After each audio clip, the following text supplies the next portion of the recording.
నా పేరు బెల్లప్ కరుణాకర్.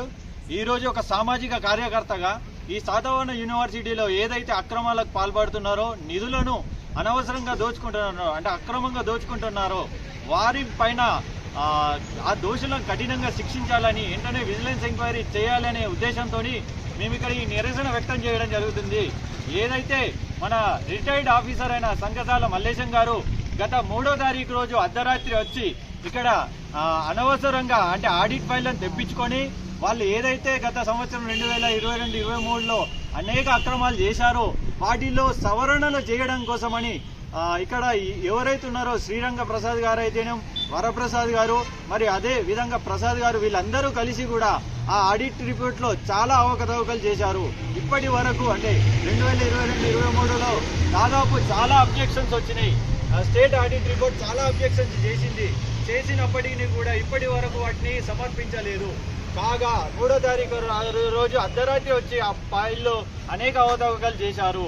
వాటి మీద వెంటనే ఇలాంటి దోషులను వెంటనే శిక్షించాలి, విజిలెన్స్ ఎంక్వైరీ చేపట్టాలి.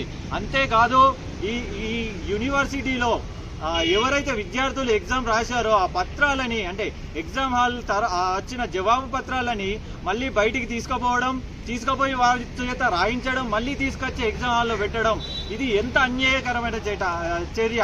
చాలా మంది విద్యార్థులు ఎంతో ఆశతో, పేద విద్యార్థులందరూ ఎంతో ఆశతో, ఎంతో ధ్యేయంతో ఎగ్జామ్స్ రాస్తారు. వాళ్ళ జీవితాలపై కొట్టినట్టే కదా, వాళ్ళ జీవితాలు నాశనం చేసినట్టే కదా. చాలా మంది ఎగ్జామ్లలో మార్కులు తక్కువ వచ్చినాయని ఆత్మహత్య చేసుకుంటారు. ఇలాంటి పిల్లల విషయంలో ఎంతో అన్యాయం జరుగుతుంది కదా. వీళ్ళు పైసలకు ఆశపడి అక్రమంగా అనవసరంగా జవాబపత్రాలను బయటికి తీసుకుపోయి మళ్ళీ వారితో రాయించి ర్యాంకుల కోసమని, వారి దగ్గర పైసల కోసమని ఇలాంటి చర్యలు చేపట్టడం ఎంతో క్రిమినల్ చర్యలు. దీనికోసం కంట్రోలర్ గారైన శ్రీరంగ ప్రసాద్ గారి పైన, రిజిస్టర్ ఆఫీసర్ అయిన వరప్రసాద్ పైన, అసిస్టెంట్ ఆఫీసర్ అయిన ప్రసాద్ గారి పైన, అదేవిధంగా ఇలాంటి చర్యలు చేపట్టడానికి ఎవరి పాత్ర అయితే ఉందో వారందరినీ కూడా దోషులుగా నిర్ధారించి వారిపైన విజిలెన్స్ ఎంక్వైరీ చేయించి కఠినంగా శిక్షించాలి.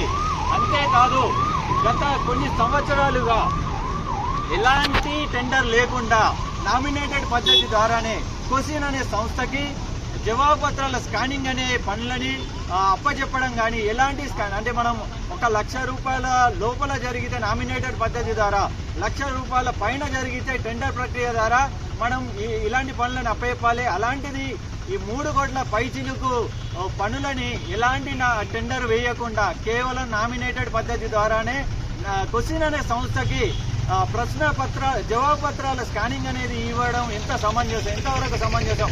అదే కాకుండా ఈ క్వశ్చన్ అనే సంస్థకి ప్రతి సంవత్సరం కూడా, అంటే ఒకసారి 11 రూపాయలు, రెండవసారి 14 రూపాయలు, మూడోసారి 18 రూపాయలు, ఈ విధంగా ప్రతి సంవత్సరం కూడా దీని మీద రూపాయలను పెంచుకుంటూ పోవడం వల్ల అనేక మంది పేద ప్రజల యొక్క విద్యార్థుల పైన భారం పడుతుంది, వాళ్ళ ఎగ్జామ్ ఫీజు మీద భారం పడుతుంది. ఇలాంటి వారిని కూడా కఠినంగా శిక్షించాలి.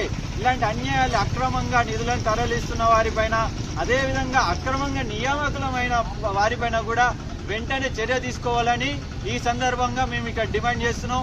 అంతేకాదు దీని మీద చర్య కనుక తీసుకోకపోతే మరో వారం రోజుల్లో ఇక్కడ మేము నిరాహార దీక్షకు సన్నద్ధమవుతాం. అంతేకాదు అవసరమైతే ఆమరణ నిరాహార దీక్షకైనా మేము చేపడతాం. దీనికి తగ్గేది లేదని చెప్తున్నా.